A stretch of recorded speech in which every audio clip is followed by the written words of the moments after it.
How to overcome mental chaos and stay focused. Your mind is constantly torn between notifications, deadlines, and endless to-do lists.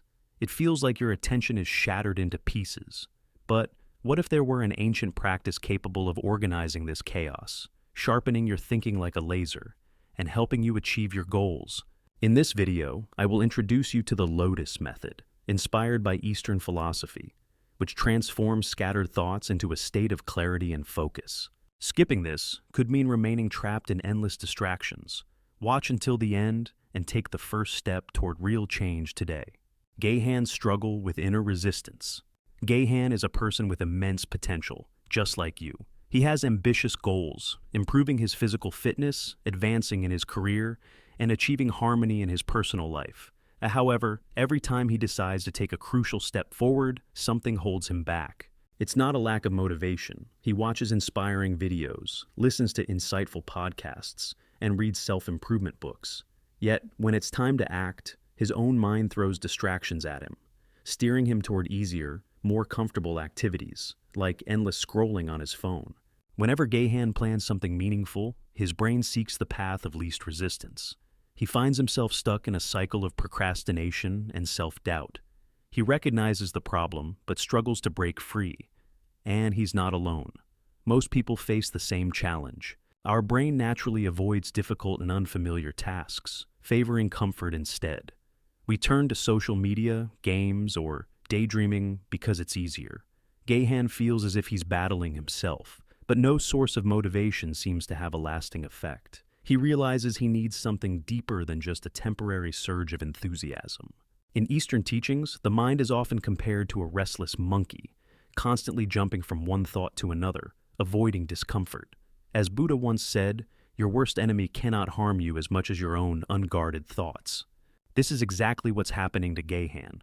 His own mind prevents him from pursuing his true goals, choosing immediate comfort instead. Ancient wisdom recognized this struggle and developed methods to bring the mind into a state of clarity and peace. In reality, Gahan is facing a fundamental human tendency. The mind naturally resists challenges, seeking familiarity and safety.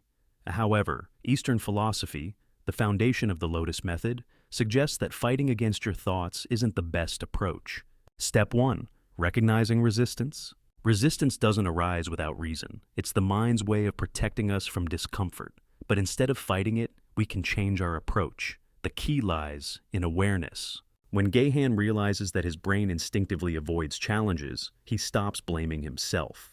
This is the first lesson of the Lotus Method. Before you can change your thinking, you must first learn to observe how it operates. Understanding that his mind is simply seeking comfort, Gahan no longer suppresses himself. He starts watching this process unfold. Now that he has stopped fighting himself, the next step opens before him, learning to let go of resistance and allow thoughts to flow freely instead of suppressing them. Embracing the natural flow of life. Gahan realizes that his usual approach, forcing himself to work through sheer willpower and overcoming obstacles with brute force, hasn't brought him the results he desires. He decides to seek a deeper approach and discovers Taoist philosophy, particularly the teachings of Laozi. One of Laozi's sayings resonates deeply with Gahan. Let go, and everything will fall into place. At first, this seems counterintuitive. How can you achieve something by simply letting go? But Gahan begins to suspect that perhaps he's been stuck precisely because he's been pushing himself too hard, constantly battling himself. The Lotus Method, inspired by this philosophy, offers a different approach. The solution isn't to fight harder, but to allow yourself to move in harmony with the process rather than against it. Flowing with life instead of fighting it. In today's world, we are taught to work harder, overcoming any obstacles in our path. But Laozi taught a different approach. By moving in harmony with the flow of life rather than struggling against it, we can achieve much more with less effort. This doesn't mean passivity or inaction. It means letting go of the idea that difficult tasks are enemies to be conquered. The more we push, the more life resists. But if we adapt to its rhythm, moving forward becomes natural and effortless. Gahan decides to try this approach. Instead of forcing himself to complete difficult tasks, he begins to accept them as a natural part of the process. And suddenly, they no longer seem so daunting. This is how he masters the second step of the Lotus Method, letting go of resistance and finding inner harmony. The power of stillness and awareness. As Gehan continues searching for ways to tame his restless mind, he discovers Zen Buddhism and the practice of Zazen, seated meditation. From the outside, it looks simple. Just sit and be silent.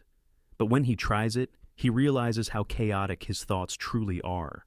He used to believe that the key to solving problems was constant activity. However, Zen Master Dogen once said, "If you cannot find the truth right where you are, where else do you expect to find it?"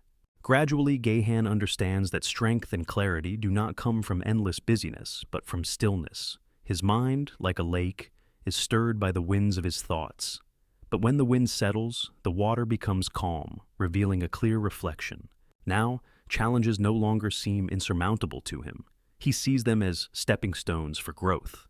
This is how he masters the third step of the Lotus Method, cultivating stillness. Like a lotus that takes root in the mud, but blooms above the water's surface, Gehan realizes that difficulties are not obstacles, but the foundation of his growth. By practicing mindful calmness, he approaches his goals with greater clarity and inner balance. From reflection to action. As he immerses himself in the practice of stillness, Gehan notices that his mind becomes more organized. He recalls the Shaolin monks. Not only did they meditate, but they also practiced martial arts daily, integrating inner clarity with physical action. They believed that when the mind is calm, the body acts efficiently. But when the mind is chaotic, actions become scattered. Gehan realizes that while meditation gives him clarity, real change requires action. Following the monk's example, he begins applying his newfound focus to everyday life. Now, he completes tasks one at a time, fully immersing himself in each one. And surprisingly, what once seemed difficult now feels much easier. The fourth step of the Lotus Method is mindful action. Gehan understands that success is not about the number of tasks completed, but about the depth of engagement in each one. Now, challenging tasks no longer intimidate him. He approaches them with calmness and precision. The Lotus and the Art of Patience. Although Gehan has learned to take mindful action, results do not come as quickly as he had hoped. Impatience stirs within him. Maybe he is doing something wrong, but then he remembers the lotus, a flower that slowly rises through the mud before blooming in full splendor. In Eastern teachings, the lotus symbolizes patience and purity, emerging from murky waters. Gehan realizes that he too must learn to wait. Progress is a process, and trying to force it will only create more resistance. By embracing the natural rhythm of life, he releases his anxiety and finds deep tranquility. This is the final lesson, the art of patience. Now, for the first time, he feels a harmony he has never known before.